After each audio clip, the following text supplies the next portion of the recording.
قاصف جبهات وما عندوش عزيز ولا غالي، لف العالم كله وعنده 42 سنة ولسه فورمة.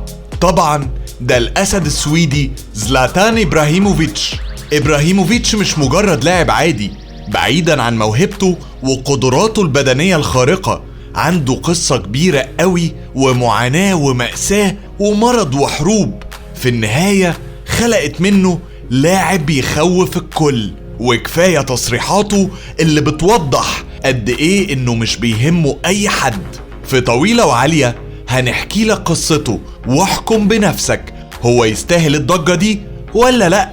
لو بصينا على المسيرة اللي تخض، الحقيقة هتلاقيه لعب في أكبر أندية أوروبا، من عمالقة الكالتشيو ميلان وإنتر ويوفنتوس لبرشلونة وآياكس ومانشستر يونايتد وباريس سان جيرمان، ولعب في أمريكا. كان ناقص له يلعب في الخليج عشان يبقى لف العالم كله. زلاتان إبراهيموفيتش اتولد في مالمو في السويد. أبوه كان بوسني مسلم وأمه كرواتية، يعني مالوش علاقة بالسويد غير إن أبوه هرب ليها من الاحتلال الصربي، وكان ساعتها زلاتان عنده 2 سنين.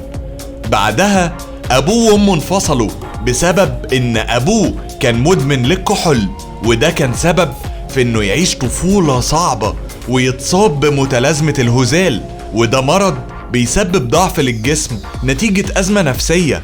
وفضل على الحال ده سنين لحد ما قدر يشوف أبوه مرة تانية وحياته بدأت من جديد.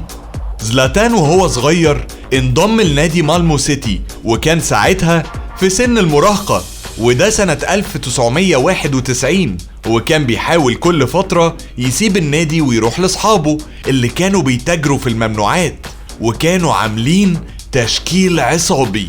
وطبعا إبرة كان معاهم بقلبه، لأنه ما كانش بيخاف من حاجة، وكل همه الفلوس والمغامرة ولعب الكرة في الشارع. بس المدرب بتاعه قدر يقنعه انه يلعب كورة عشان يكون زي الظاهرة البرازيلية رونالدو او المهاجم الارجنتيني جابرييل باتيستوتا.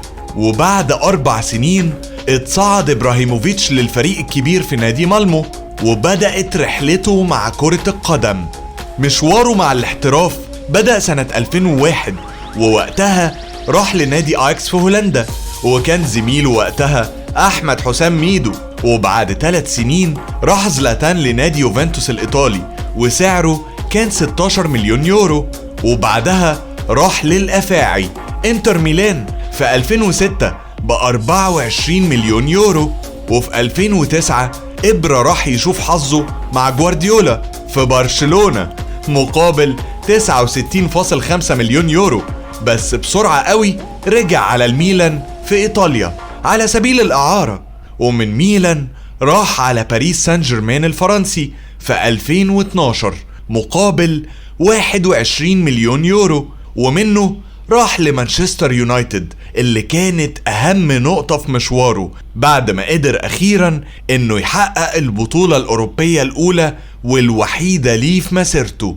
بس اتخانق معاهم في الآخر وطار على أمريكا، ولعب مع لوس أنجلوس الأمريكي قبل ما يرجع للميلان تاني وينجح في التتويج معاهم بلقب الدوري الإيطالي وهو كاسر 40.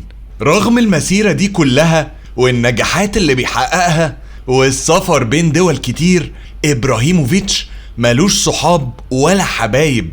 وفي كتابه أنا زلاتان قال إن أكتر حد هو بيحبه في حياته الكلب البولدوج بتاعه، وكمان بيتعامل معاه كأنه صاحبه الوحيد. وقال عنه كمان إن الحب جمعهم من أول نظرة، وده كله بسبب إن إبراهيموفيتش افتقد الحب من كل أصدقاء طفولته، واللي تخلى عنهم كلهم لأنه شايف إنهم بيحسدوه على كل اللي بيوصل ليه وبيتكلموا عليه وحش، وعلاقتهم بيه مبنية على المصلحة عشان فلوسه.